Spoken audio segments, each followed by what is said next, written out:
अब्बा बताओ ना कब आओगे, दिल नहीं लग रहा है, तुम आओगे तब अच्छा लगेगा। इस दौलत से तो हम महरूम ही रह जाते अगर मेरे नबी नहीं आते। आका करीम आए, आने के बाद एक ऐलान किया था, लोगों मेरी फातिमा मेरे जिगर का टुकड़ा है। हुजूर ने अपनी फातिमा को एक बार कहा, पूरी कायनात बेटियों को जिगर का टुकड़ा समझने लग गई है। आका करीम ने ऐलान फरमाया था, रब ने जिसको 3 बेटियां अता की उसने पाल पोस के बड़ा कर दिया, इज्जत से रुखसत कर दिया। आका फरमाते उसको जन्नत की जमानत मैं दे रहा हूं। 2 बेटियों वाला खड़ा हुआ, उसने कहा था महबूब जिस पे 3 हो वो तो जन्नती है, क्या 2 वाला महरूम रह जाएगा? फिर मेरा नबी मेरे करीम से कर कतरा किसी ने मांगा, दरिया बहा दिए गए, तुरेबे बहा दिए गए। आला हजरत ने कसम खुदा की कलम तोड़ दिया। मेरे नबी से पूछा, आका 3 वाला जन्नती है, 2 वाला महरूम रहेगा? तब मेरे नबी ने कहा था, नहीं, जिसकी 3 बेटियां वो भी जन्नती है, जिसको रब ने 2 बेटियां दी, पाल पोस के बड़ा कर दिया, इज्जत से रुखसत कर गया, वो भी जन्नती है। फिर एक वाला खड़ा हुआ, उसने कहा या रसूल अल्लाह 3 वाला भी जन्नती, 2 वाला भी जन्नती, मुझे तो 1 बेटी मिली है। आका क्या मैं? मेरे नबी फरमाते हैं तू भी जन्नती है। फिर जब 3 वाला, 2 वाला, 1 वाला, तीनों जन्नती हो गए, फिर वो खड़ा हुआ जिसकी गोद में बेटी ना थी। तब उसने कहा या रसूल अल्लाह मुझ पे तो बेटी कोई नहीं। मेरे नबी ने फरमाया अच्छा 3 वाला भी जन्नती है, 2 वाला भी जन्नती है, जिसके पास 1 बेटी है वो भी जन्नती। आगे आका कहते हैं जिस पे बेटी ना हो लेकिन बेटी की तमन्ना हो, इसी तमन्ना के साथ मर गया, मैं हाथ पकड़ के उसे जन्नत में दाखिल कर डाला। नारे तकबीर, नारे रिसालत, नारे गौसियत, मसलके आला हजरत, फैज़ान आला हजरत, जश्न ईद मिलादुन नबी मुफ्ती हम्माद रजा साहिब क़िबला। सुभान अल्लाह। सुभान। तवज्जो है सारे लोगों की? इतनी बड़ी दौलत, आका करीम जन्नत बांट रहे हैं। जन्नत हुजूर के सदके में मिल रही है। मैं खुल के कहता हूं, जिसके घर में 1 भी बेटी है ना, वो मेरे नबी के नाम का झंडा लगाए। बेशक मेरे नबी के नाम का झंडा लगाए। भाई मेरी तरफ पंखा ना कीजिएगा भाई, नुकसान देगा बाबू, पंखा उधर ही रहने दो। तवज्जो है ना? एसी वाला मसला मुकर्रिर का होता है, शायर का, ये जितना गर्म होता है उतना ही बंदों को ठंडा करता चलता है ना? एसी ठंडी हो जाए तो फिर हवा ठंडी नहीं होती है। तवज्जो है सारे लोगों की? चलूं आगे जी इरशाद। बेटियां हुजूर के सदके में मिली, हुजूर के सदके में ये रिश्ते। आपसे एक बात कहूं खुदा के वास्ते, खास करके हमारा ये इलाका जितना भी आता है, रामपुर, मुरादाबाद, संभल, अमरोहा तक, उधर बरेली तक, हमने ना तबाही मचा रखी है। सही बात। दिल के पपोले जल उठे सीने के दाग से, इस घर को आग लग गई घर के चिराग से। बहुत अच्छी नसीहत कर रहे हैं। बाहर के झगड़े उतने नहीं थे जितने घर के हो गए। और याद रखिएगा, बंदा पूरी दुनिया से लड़ सकता है लेकिन अपनों में आके टूट जाता है, अपनों से नहीं लड़ सकता। आप कहेंगे ये बात मैंने कैसे कर दी? बुरा ना माने, जिसके घर हम बेटी लेने जाते हैं ना, वो भी हमारा अपना है या अपना होने वाला है। और जो बेटी लेने आया है ना, वो भी हमारा अपना है या अपना होने वाला है। निकाह से पहले क्या कसाईयों वाली हरकत हमारी नहीं होती है? कसाई मीन्स बिरादरी मत लेना, मैं मजबूती दिल की मुराद ले रहा हूं इसमें।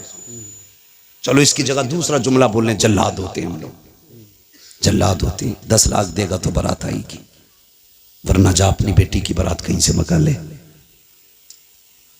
मुझे बता, हुजूर आए तो बेटियां पैदा होने के बाद कम से कम पैदा होते ही मार दी जाती थी, उनके पालने का तो एहसास नहीं था। जी जी। आज 20 साल की बेटी को जब आग लगाई जाती है ना, तो सिर्फ एक बेटी नहीं मरती, कई खानदान मर जाते हैं। सिर्फ एक गाड़ी के लिए अगर बहू के गले में फांसी का फंदा डाला जाता है ना, तो सिर्फ एक औरत का गला नहीं घुटता, कई खानदानों का गला घुट जाता है। क्यों? हुजूर बेटी बचाने आए हैं ना, और उम्मत की जिम्मेदारी थी बेटी की हिफाजत करती, और बेटी ही उम्मत ही बेटी की कातिल बन बैठी। आपके हमने तो किसी को नहीं मारा, चलो आपने अपना हाथ नहीं लगाया। अगर कोई गरीब गुर्बत की वजह से उसकी बेटी को कोई अपना नहीं रहा था और वो ट्रेन के आगे कूद के खुदकुशी कर लेता, तो बताओ इसके कत्ल में किसका हाथ है? कहीं ना कहीं हम जिम्मेदार नहीं है। नौजवानों जरा दिल पे हाथ रख के मेरी बात सुनो, मैं जन्नत बांटने नहीं आया, अलबत्ता हुजूर की बात आप तक पहुंचाने आया हूं। मेरा काम ही सिर्फ इतना है कि आका का पैगाम आप तक पहुंचाऊं। और ये जो सारी बात हम करते हैं हुजूर की बातों को आसान करके आप लोगों तक पहुंचाते हैं ताकि आप आसानी से समझ जाएं। तवज्जो है सारे लोगों की? जी जी इरशाद। क्या ये हकीकत नहीं है? लोग आते नहीं हैं मस्जिदों में, इमामों से पूछो आके रात की तन्हाई में कहता तावीज दे दो।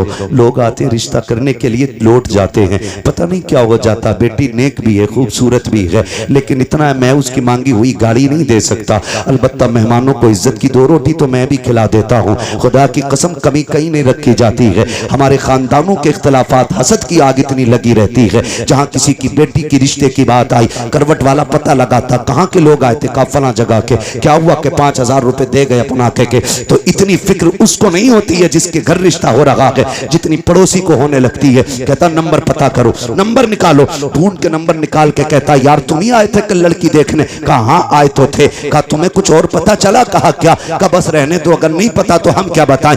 इतनी सी बस एक तीली दिखाने की जरूरत होती है। गरीब की बेटियों की हसरतें सीने में दब के रह जाया करती हैं। हद तो तब हो जाती है जब बारात आने में 8 दिन रह जाते हैं, या बारात वाला दिन होता है, खानदान से फोन चला जाता है, मोहल्ले से फोन की घंटी बज जाती है, बारात लेके तो आ रहे हो, लेकिन याद रखना यहाँ तुम्हारे लिए कोई इंतजाम नहीं है, रुसवाई हो जाएगी। इतने जुमले होते हैं, खुदा की कसम पलट के फोन आता है, लड़के वाले कहते हैं सुनो जी बारात नहीं लेके आ रहे हैं, अपना इंतजाम कोई और कर लो। बेटी का बाप रो के कहता है कोई खता हो गई हो तो बताओ, कोई कमी आज तक की हो तो बताओ। सुनो तुम आए थे, हमारे पास 5000 का इंतजाम था, हमने 5 का कर्जा लेके तुम्हारी मेहमान नवाजी की थी। तुमने हमसे 10 लाख मांगे थे, मेरे पास 5 लाख थे, मैंने बेटे के हिस्से की जमीन बेच करके तुम्हें 10 लाख दिए थे। बताओ तो सही किस जगह पे औकात से बढ़ करके तुम्हारे लिए नहीं कहा, नहीं किया। खुदा की कसम जब बाप रो के इतना कहता है, सामने वाला बंदा साफ कह देता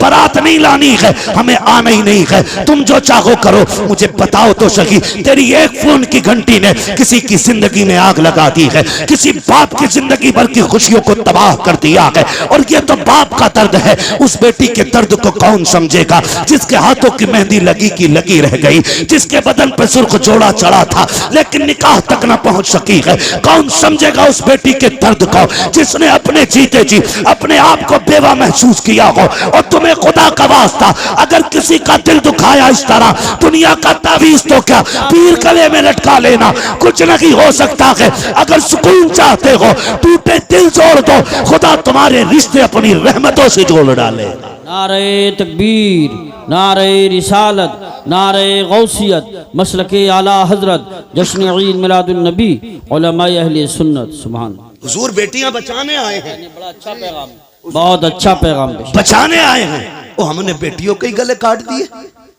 आज उसके आगे बेटी है, कल तेरे आगे भी बेटी होगी, कल तेरे आगे भी बेटी होगी। मैं खुल के यूसुफ भाई कहता हूं, दूसरों की बेटी पे सितम करो और ख्वाब देखो मेरी बेटी रानी बने, हो ही नहीं सकता। उसूल याद रखो, तुम दूसरे की बेटी को इज्जत दो, अल्लाह तुम्हारी बेटी को इज्जत अता फरमाएगा।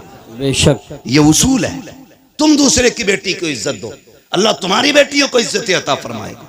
कितना अजीम रिश्ता दिया रब ने। हुजूर आए, खुदा की कसम बेटियों वाली दौलत मिल गई। और मेरे आका तो कभी अपनी शहजादी को देख के खातून जन्नत को फरमाते थे फातिमा उम्मी बाद उम्मी, फातिमा मेरी माँ के बाद मेरी माँ है। यानी आका फरमाते थे मेरी माँ के बाद अगर किसी ने सबसे ज्यादा मुझसे प्यार किया है तो मेरी फातिमा ने प्यार किया है। सुभान अल्लाह माशाअल्लाह। ये हुजूर फरमाते थे मेरी फातिमा मेरी माँ के बाद मेरी माँ, यानी कि जो ख्याल मेरी माँ ने मेरा रखा था उसके बाद मेरी फातिमा ने मेरा ख्याल रखा। खुदा की कसम माँ के बाद अगर किसी लहजे में माँ का प्यार दिखता है ना तो वो बेटी का लहजा होता है। माँ के बाद अगर किसी को फिक्र होती है ना तो वो बेटी को होती है। गलत नहीं कह रहा हूं, लिख लो मेरे भाई। आज बीवियों के लिए मैं बुराई नहीं कर रहा हूं बीवियों की, इस्लाम ने औरत को भी हक दिया, माँ को भी हक दिया, बहन को उसका हक दिया। इस्लाम से बेहतर तो कोई भी धर्म का दावा करने वाला वो इंसान को हक इंसानियत का दे ही नहीं सकता, दे ही नहीं सकता। आज बकवास कर रहे हैं इस्लाम ने औरत को हक नहीं दिया। मैंने कहा बेगैरत, तुझे तो एक हक मिला है मगर इस्लाम ने बेटी को 2-2 जगह हक दिला है। बाप के घर भी बेटी का हक है बेशक, और शोहर के घर भी बेटी का हक है। बेशक इतनी इज्जत है किसने दी? इस्लाम ने, इस्लाम ने इतनी इज्जत बख्शी है।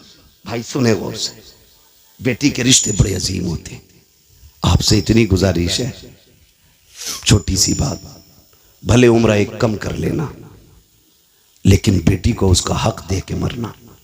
बेशक बेटी को उसका हक दे के मरना। हम बड़े सितमगर लोग हैं, हम बड़े जालिम हैं। बेटी पैदा होना, मुंह उतर जाए, मुंह उतर जाए, क्या हुआ, ये तो पराए घर चली जाएगी। अब्बा कह रहा है बात बात में, कब टूट गया ना, सही से काम करे कर, पराए घर जाना है। बर्तन अगर मैला रह गया, मां कहती है सही से बर्तन धोया कर, पराए घर जाना है। कितनी बार उसे अजनबी होने का एहसास दिलाते हो यार, कितनी बार रुलाते हो उसे जिंदगी में। क्या वो ये नसीब लेके नहीं आ सकी कि उसे कोई अपना भी कह सके? बाप के घर उसे पराए घर वाला कहा जाता है। और जब 18 साल बाप की नौकरी करके ससुराल जाती है, वहां कोई कमी हो जाए तो कहती है पराए घर से आई है। क्या दिया तुमने यार, क्या दिया तुमने उसे? एक हवेली का हक न दे सके। हजरत दुआ करना 7वां उम्र है। बेटी को क्या दिया? का कुछ नहीं जी, आग लगे तेरे सफर में। बेटियों का हक खा के हज करने जा रहा है, अल्लाह मुंह पे मारेगा ऐसी इबादतें। वो कहेगा बंदे का हक अदा नहीं किया, मेरा हक अदा करने आया। लाजिम है आप पे, आप बेटी का हक दे के जाओ, वरना इतना जरूर कर लेना, कम से कम 16 कमरों वाली हवेली में एक छोटा सा कमरा बेटी के नाम कर जाना। सोच रहे हैं ना मैं क्या कह रहा हूं? 20 कमरे की हवेली में एक छोटा सा कमरा बेटी को दे जाना, ताकि कल तेरे इंतकाल के बाद अगर वो आए तो अपना हक समझ के हवेली में पैर रख सके, भाई और भाभी की इजाजत की मोहताज ना हो। खुदा की कसम बेटियां तब नहीं टूटी जब बाप का आंगन छोड़ के प्रदेश गई हैं। बेटियां तब टूट जाती हैं जब उन्हें मैके आने के ताने मिला करते। कहां के इंसान है हम? कितनी इंसानियत हमारे बीच में? मुझे बताएं, अपनी बहन रोते हुए दरवाजे से जाए तो फिर तुझे इंसान कहलाने का हक किसने दिया? एक कमरा बेटी को दे के जाना, वरना कई बहनें रो के कहती हैं 7 साल हो गए भाई बुलाने नहीं आया। अब्बा थे तो मैं हर 8 दिन में, महीने में चली जाती थी। जब से बाप का जनाजा उठा मैं तो मैं कहीं भूल गई। क्यों? क्योंकि हमें दौलत प्यारी हो गई, रिश्ते प्यारे नहीं रहे। खुदा का वास्ता यार, बहनों के साथ ये सितम न किया करो। क्या बिगाड़ा बहनों ने हमारा? क्या बिगाड़ा? यही कि 18 साल बिना तनख्वाह के हमारे वक्त पे कपड़े धुलती रही, बगैर कहे हमें बिस्तर बिछे मिलते रहे। यह कसूर था बहन का कि जब भी तू परदेश से आया कभी तुझे ठंडा खाना नहीं खाने दिया।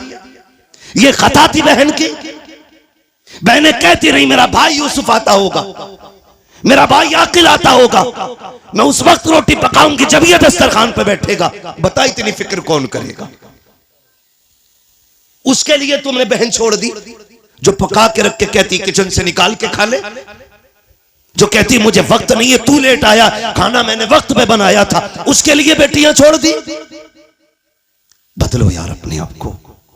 खुदा की कसम बहुत बड़ी नेमत हुजूर के सदके में बहन की शक्ल में मिली है, बहुत बड़ी दौलत बेटी की शक्ल में मिली है। और मैं तो खुल के कहता हूं, जिसने आजमाया ना हो आजमा लेना। जाओ तुम्हारी मर्जी करे, 8 दिन के लिए दिल्ली मुंबई या दुनिया के किसी कोने में घूमने के लिए चले जाओ, फिर जब पलट के आना जानबूझ के ताखीर से घर पे आना, 1 बजे 2 बजे रात को आना। बेटी अगर समझदार हो चुकी है आके दरवाजे पे खड़े होकर कुंडी खटखटाना। मैं अल्लाह की इज्जत की कसम खा के कह सकता हूं, सबसे पहले दरवाजे पे दौड़ के आने वाली जात जो होगी वो तेरी बेटी की जात होगी। सबसे पहले आवाज देने वाली जो जात होगी वो तेरी बेटी की आवाज होगी। और अगली बात सुन लो, रात के 1 बजे आना, कहना बेटी भूख लगी है, खुदा की कसम कितनी भी तुझे भूख लगी हो, कहना जल्दी कल ठंडी रोटी लेके आ। वो कहेगी अब्बा भी धक्के खा के आया है, परदेश से आया है, क्या घर आके भी ठंडी रोटी खाएगा? वो तेरी बेटी तुझे ठंडी रोटी नहीं खिलाती है क्योंकि तू उसका बाप है। तो तुम्हारे दिलों पे कैसे पत्थर लग जाते हैं कि जायदाद बेटों को दे जाते हो, बेटियों को तुम महरूम कर जाया करते हो। क्या बेटियों का रिश्ता तुमसे नहीं की है। खता क्या है बेटी की? क्या वो बेटी का इसलिए उसको छोड़ा जा रहा है? वो मर्द न की है। कहा नहीं जी, बेटियां पराए घर जानी है, बेटा अपने घर रखेगा। याद रखिएगा, बेटा अगरचे बुढ़ापे का सहारा होता है, लेकिन बेटियां माँ बाप के लिए आखिरत का सहारा हुआ करती हैं। सुभान अल्लाह माशाअल्लाह। बदले अपने रवैये। और मुझे बात याद आ गई, अच्छा पैगाम। वक्त भी मुकम्मल हो चला है। आखिरी बात कह के बस मैं बात खत्म कर लूं। अल्लाह आपको सलामत रखे। और बोलिए। सुने बहुत गौर से, बात पुरानी है लेकिन बरमहल कह रहा हूं। जी इरशाद। बहुत गौर से मेरी बात सुने। कभी कभी ना बेटियां वो कर देती हैं जो बेटे नहीं कर पाते। कभी कभी बेटियां वो कर देती हैं जो बेटे नहीं कर पाते हैं। अगर आप सोचे कि मैं बेटों की बुराई कर रहा हूं, तो मैं भी बेटा हूं, आप भी बेटे। मैं रवैये बता रहा हूं, जी जी जी। रवैये बता रहा हूं। वरना बेटा तो अब्दुल कादिर जिलानी जैसा हो तो लाके दिखाओ। सुभान अल्लाह। आलम अरवाह में भी वली है, माँ के शिकम में भी वली है, और दुनिया में आने के बाद भी वली है। बेशक। जिसके तीनों दौर विलायत के, मगर प्रदेश जाते जाते माँ ने हाथ फैला दिया। अब्दुल कादिर जी अम्मी हाथ ला रख दिया। क्या बात है, एक वादा करके जा, कभी झूठ नहीं बोलना, झूठ नहीं बोलना। बात देखने में छोटी है लेकिन गहराई में जाओ तो बहुत बड़ी बात थी। हाथ पे हाथ रख दिया। माँ जानती थी आगे डांकू मिलने वाले, ये भी जानती थी कि अब्दुल कादिर के पास उन्हें सोना नहीं मिलेगा। माँ ने कहा झूठ नहीं बोलना। अम्मा ठीक है, झूठ नहीं बोलूंगा, ये कह के चले। माँ ने सीने से लगाया, रोते हुए रुखसत किया। बेटे को दर्द होता है जब बेटा माँ से जुदा होता है ना, बेटे को दर्द हो ना हो, लेकिन माँ का कलेजा आंखों में आ जाता है। अगर कहूं तो उस वक्त में जब बेटे माओ से दूर होते हैं ना, तो माँ का दिल आंखों में धड़कता है। वो आंखों से नहीं, दिल से बेटे को देखती है। घर से निकल गए, डाकुओं ने रोका, सबको पता है, सबको लूटा। बात बगदाद वाले की आई। सरदार ने बुला के पूछा कुछ है? कहा हाँ। कहा क्या? कि 40 सोने के सिक्के। किधर हैं? कहा मेरी माँ ने सदरी में सिले थे। बंद तोड़ा, खन खन गिरे। डाकू के सरदार ने कहा इतना सोना सच बोल के तुमने लुटवा दिया, झूठ बोल देते तो बच जाते। मेरे गौस पाक ने फरमाया घर से चला था, मेरी माँ ने कहा था झूठ ना बोलना। अगर मैं झूठ बोल देता मेरी माँ से किया हुआ वादा टूट जाता। माँ के वादे पर हजारों सिक्के कुर्बान, लेकिन माँ का वादा झूठा नहीं करना है। तड़प गया सरदार। उसने कहा कैसा बच्चा है, कैसा बच्चा है, हम खुदा का वादा भूल गए, तू माँ का वादा याद किए हुए गए। तू है कौन? कहा मैं हसनी हुसैनी सैयद हूँ। कदम पकड़ लिए, तेरी नस्ले पाक में है। सुभान। बच्चा बच्चा नूर का, तू है ऐने नूर तेरा सब घराना नूर। नींद लगने लगी है? नहीं लग रही ना? तेरा सब घराना नूर का। उसने कहा हाथ बड़ा, फिर तौबा करा। कहा क्यों? कहा अगर तू इतना सच्चा है तेरा खानदान कितना सच्चा होगा। फिर तौबा की। खुदा की कसम जब उसने तौबा की तो सारे चेले आ गए। उस्ताद जी चोरी साथ की थी, फिर जन्नत में साथ जाना है, जन्नत में भी साथ जाना। और ये बगदाद वाले का कमाल था, जिसे तौबा कराते थे खाली जन्नती नहीं रब का वली बना दिया करते थे। फरमाया गया जितनों ने हाथ पे तौबा की थी उस दिन अल्लाह ने सबको वली बना दिया, सबको वली बना दिया। सर भला कोई क्या जाने के है कैसा तेरा, औलिया मलते हैं आंखें वो है तलवा तेरा। अलहमा कहर है गौस वो तीखा तेरा, मर के भी चैन से सोता नहीं मारा तेरा। चलूं आगे तो ख्वाहिश है। और बोलिए। कभी कभी ऐसा होता है, थके तो नहीं है, देखो एक मसला सुनना है तो सब बोलो के लिए। सुभान अल्लाह बोलो, हाथ उठा के सुभान। मैं आपकी मोहब्बतों पे कुर्बान जाऊं। मुझे प्रधान जी ने बताया और हमारे अब्दुल रऊफ भाई ने बताया कि पूरे गांव को बड़ी बेकरारी से इंतजार था। तो मैंने कहा प्रधान जी आज रब ने आपके दस्तरखान पे टुकड़े लिखे थे, आ गए। फर्क इतना है दस्तरखान तुम्हारा है, रिस्क हमारे हिस्से का था, बेशक खा लिया है। ठीक है जी, तवज्जो है सारे लोगों की। मैं थोड़ी देर बढ़ा दे रहा हूं बात, अल्लाह आपको सलामत रखे। मसला ये भी है प्रधान जी कि मुझे कल भी कहीं बोलना है, किसी को इतना ना चाहो कि दम निकल जाए, है ना? अल्लाह आपको सलामत रखे। तवज्जो है सारे लोगों की। बात बढ़ाऊं जरा, कह दे या रसूल अल्लाह। मैं बात अर्ज कर रहा था कभी कभी बेटियां वो कर जाती हैं जो बेटे नहीं कर पाते। क्या आप देखें, माँ बाप बूढ़े हुए, खांसने लगे, बहू ने क्या कहा, देखो जी जब ये खांसती है ना तुम्हारी अम्मा तो हमें पलटी होती है, क्या करने का है, इनको इतनी दूर कर दो कि मुझे खांसी की आवाज ना आए। तो बेटा चूंकि आजकल है बीवी का गुलाम, मैं नौजवानों एक बात कह दूं, वो औरत जो तुम्हें तुम्हारे मां की फर्माबरदारी से अलग ना करे उसकी इज्जत में कमी मत करना। बहुत अच्छी बात। और जो बीवी तुम्हें तुम्हारे माँ बाप से अलग करने पे तुल जाए फिर उसके साथ कोई रहम ना करना, इसलिए कि बीवियां 1000 मिल सकती हैं, माँ बाप दोबारा नहीं मिल सकते हैं। बेशक बेशक। और मैं तो बहन बेटियों से कहूंगा, जिसकी भी बहन हो तो मेरी भी बहन हो, किसी की बेटी हो तो मेरी भी बेटी हो, मैं तो ये कहूंगा तेरी जन्नत तेरे शोहर के कदमों में है और उसकी जन्नत मां के कदमों में है। तुझे अपनी जन्नत बचानी है ना तो उसकी जन्नत को दूर ना करना।